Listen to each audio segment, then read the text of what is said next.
Okay, TLDR, the Raspberry Pi Pico, it's a 4 out of 5 star microcontroller.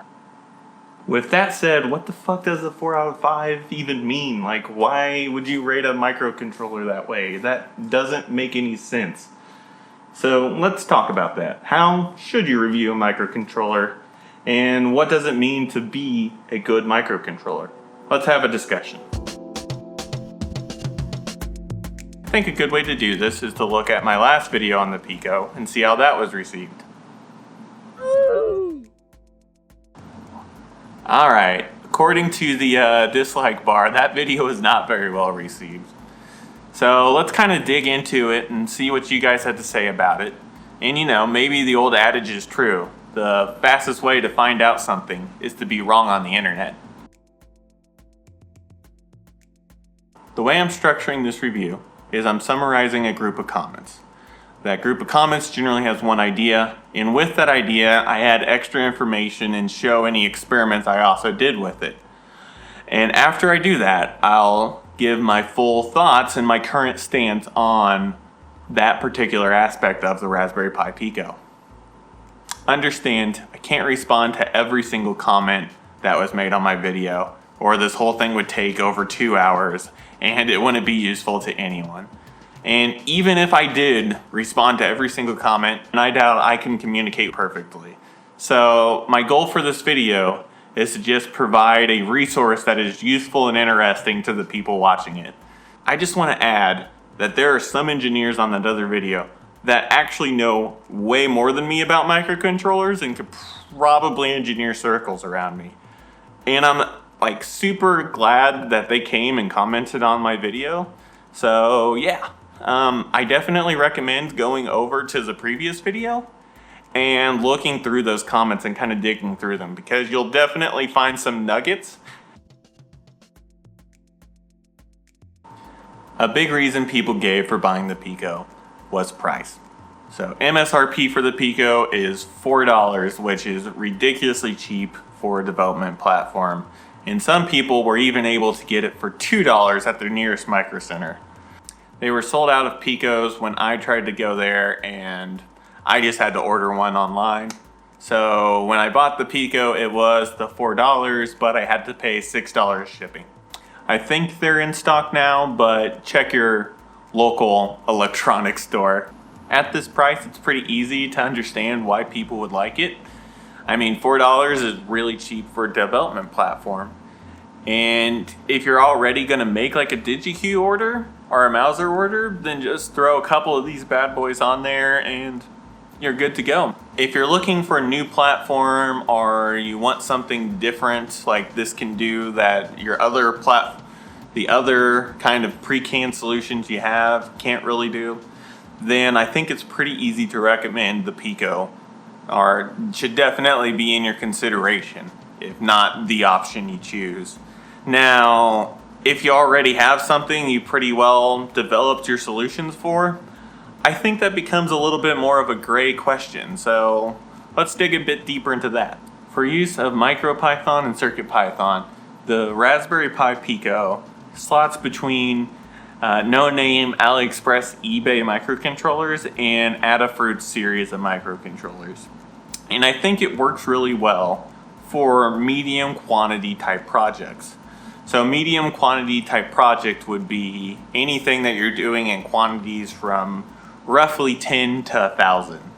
I think when you start doing things underneath that, I would go with the Adafruit product lines, just because I like the fact that they offer a lot of support. I feel that ends up being a better than buying like one AliExpress microcontroller that you don't have any idea where the supply line came from.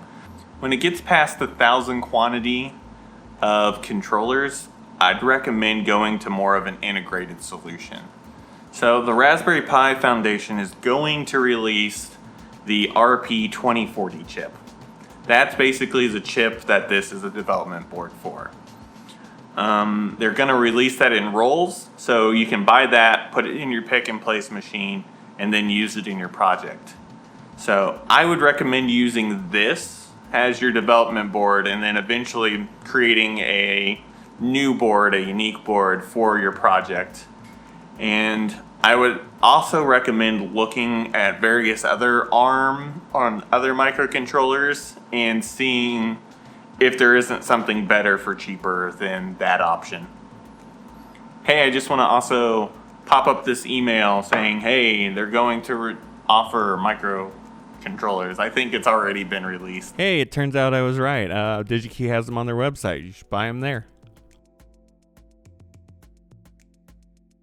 A lot of people mention specs as being a good reason to buy the Raspberry Pi Pico. Personally, I don't run into the limitations of using an Uno very often. And when I do, it's normally that I need to pull some information from the internet, or I want to connect into a television. To me, the Pi Zero or a Raspberry Pi in general is just a better option to choose than the Pico for those kinds of things. But a lot of people did mention kind of low power consumption as being a reason why the Pi Zero wasn't a good option for them. And I think that's fairly valid. But for me, I just don't run up against the limitations of the Uno very often. And when I do, I generally jump up into some type of embedded Linux type of situation.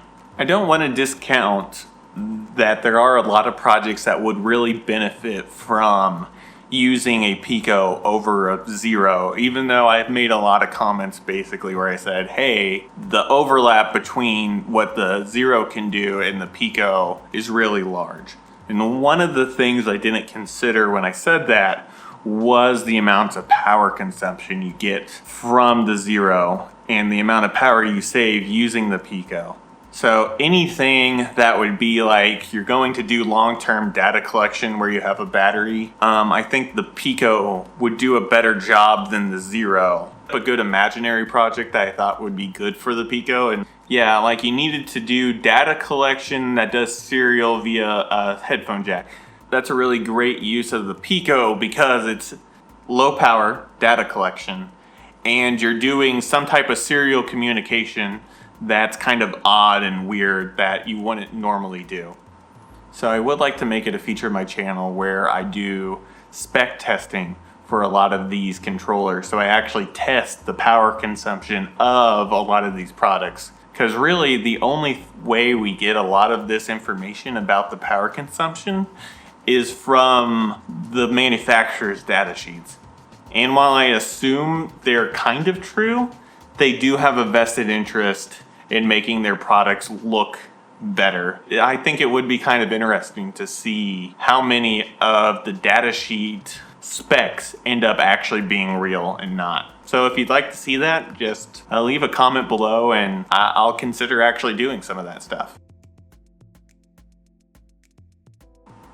So one of the unique features of the Raspberry Pi Pico is the PIO, or the programmable inputs and outputs. They are simple kind of cores that allow you to take information in, put it onto a stack, and take it off the stack. For each of the big cores that are on here, they can also access the stack. So you can get real-time information using these two simple cores that write onto these stacks, and then use your bigger cores that have all these instructions to read off of the stack and change information based on that.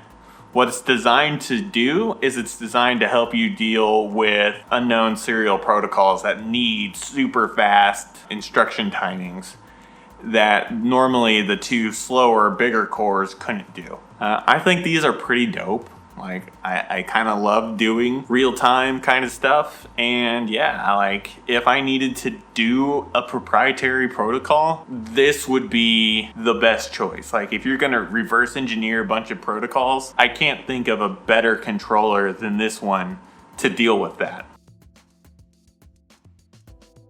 One of the impressions I gave off in the other video was that I think that the datasheet for the Raspberry Pi Pico is bad, and I don't really think that, and I think I just gave off that impression. And what I want to say is that I think the Pico's datasheet is actually pretty good, but I want to kind of make a comparison to what you'd get with like the Uno or the Atmega 3268.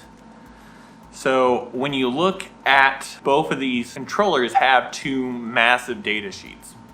And I think that it's a fair comparison because in a lot of cases you could use the Atmega versus the RP2040 in a lot of the similar kind of circumstances. So I think a good way to kind of compare these would be to just print out the data sheets and see which one weighed more.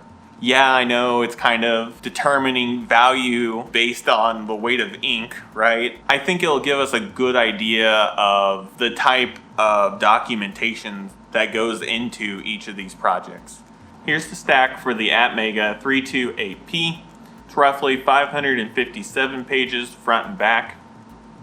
And here's the stack for the RP2040. The stack is roughly 567 pages front and back. Alright, now here's the last one, and that's a stack of the application notes for the Atmega. There are 90 of them, and I assume they were 30 pages each, and so that ends up coming out to 1,350 pages. This isn't perfect, I want to say that very clearly. Just measuring the weight of ink doesn't care about how good the data sheets are, or how much information there is in there. It just is kind of a hand gesture at how much information is actually there. But I think it's pretty clear to say that there is a lot more, at least from the manufacturer, information about the Atmega 328P, at least in application notes, than there is for the RP2040. Most organizations the size of the Raspberry Pi Foundation would give you maybe like a 10-20 page data sheet, like a GitHub depot, and just fucking tell you, go at it, kid, like give you a pat on the butt and let you go to town. So I think we shouldn't undersell what the Raspberry Pi Foundation has done here, and that's they've created a really good data sheet. We have to appreciate it in the context of the world around it. And the fact is that the Arduino Uno uses this Atmega 328P, and that has a data sheet and has a larger library of information available for it. The data sheet for the RP2040 is good, but it's not better than the Atmega 328P. I just kind of want to make that distinction. One of the selling points people brought up a lot was that the Pico uses Python. And I think this is kind of half true. The Pico actually uses MicroPython, which is about 90 to 95% compatible with Python, but isn't completely compatible. So if you try to take a project that uses a lot of Python libraries, you'll quickly come to discover that, hey, you're going to have to start substituting a bunch of things and figuring out, you're going to have to rewrite a bunch of code in those projects. Initially, I planned on creating an e-reader type of device to kind of test out a bunch of the MicroPython, CircuitPython functionality that's available in the Pico. And I think it's a good test of this because initially the library that's created by the manufacturer is for the Raspberry Pi. It uses pure Python, so it uses actual Python because you got the whole Linux kernel, so it can actually do Python. But making it work with the Pico, I have to then convert those libraries to MicroPython and CircuitPython. And I tried to get it done for this video, but that project in of itself has kind of taken on a life of its own. And I think I'll end up making another video about that whole experience. I should also point out that the Pico uses MicroPython, at least it comes with MicroPython and not CircuitPython. So it's not very difficult to change between the two. Adafruit just has like a file you download from their website. You upload it in there like any other firmware you would do, and then you can use CircuitPython with the Pico. And I think actually this is a great platform to use with either of those, but they're not one in the same thing. You still run into the same problem where they're 95% compatible with each other.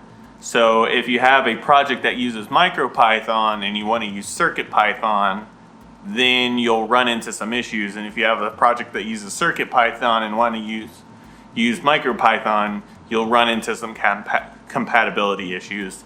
And I think that's important to know. Not that they're too incredibly different from each other, but I think it's some of the confusion a few commenters were having. So one of the things I haven't changed my mind on is the branding of the Pico. I still think the branding is garbage and just confuses the lineup for Raspberry Pi. So I want to add a couple of examples here. One of them is a YouTube video. So this is a Linus Tech Tip video that is titled $5 Computer. So I think that's very important. Linus Tech Tips doesn't try to be the end-all be-all of technology, but I think they're fairly knowledgeable. And even in the video, they point out, oh, this is actually a microcontroller, but it still takes them some time to figure that out. This is a good example of the type of issue that not necessarily the engineering media that will come around from the Pico, but kind of the semi-prosumer area of people that would use or pay attention to this kind of news. Another example I'd like to give is just this video of me having a conversation with my friend. What was the first thing you asked when I said, hey, how do you want to use a Raspberry Pi Pico? I suggested making a Picade.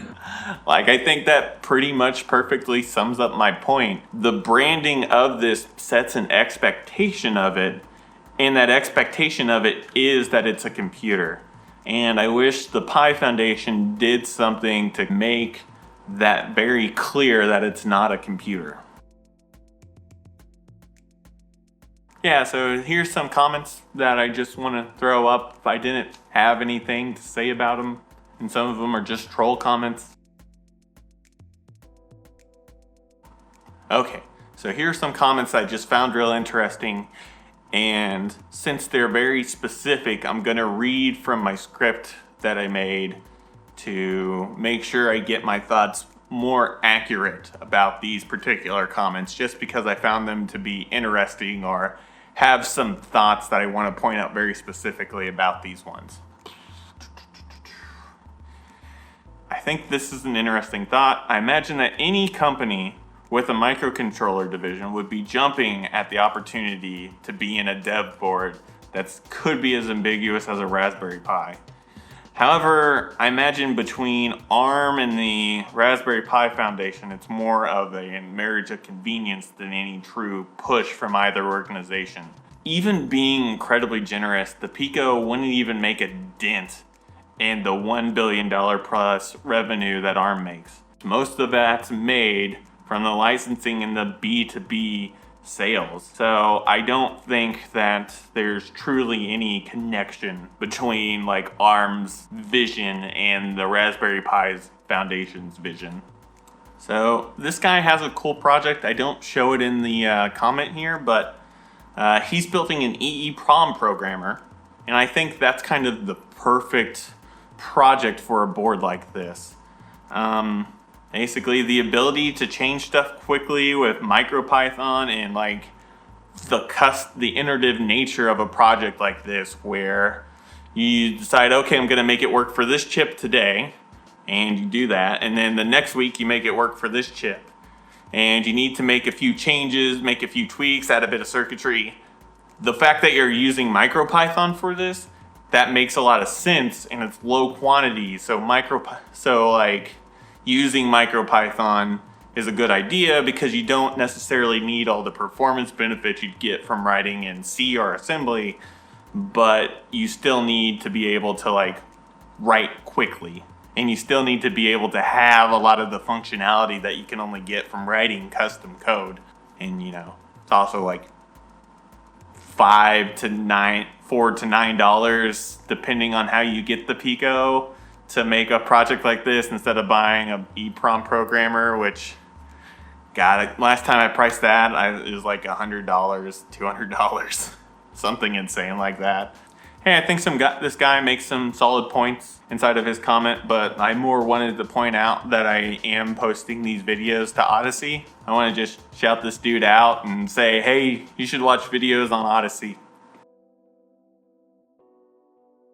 Now I want to summarize my thoughts on the Pico in general, now that I've gone through the bulk and majority of my comments. The Pico is a pretty good board at $4.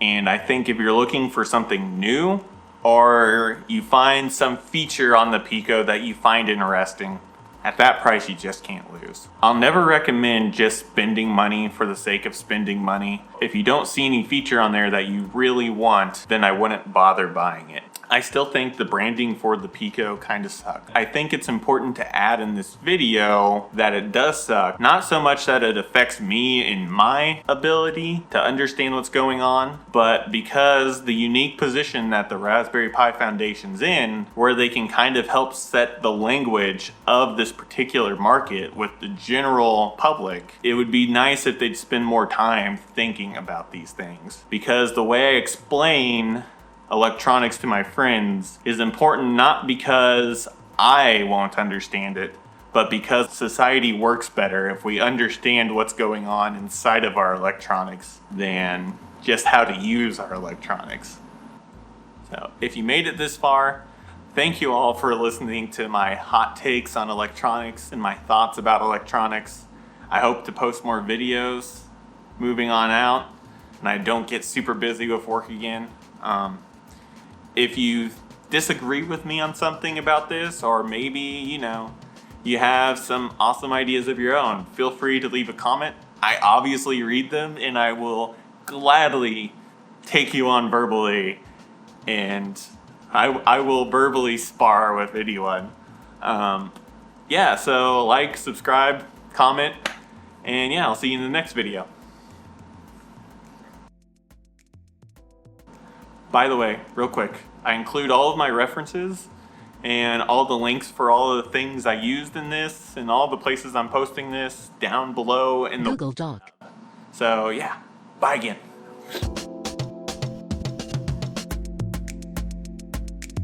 Like, this has changed, and I haven't changed the triggering at all. So I think there's some bad caps in there or something's broken in there that makes this thing completely inaccurate, and I need to fix it. Hey, there it goes. Now it's getting stuck.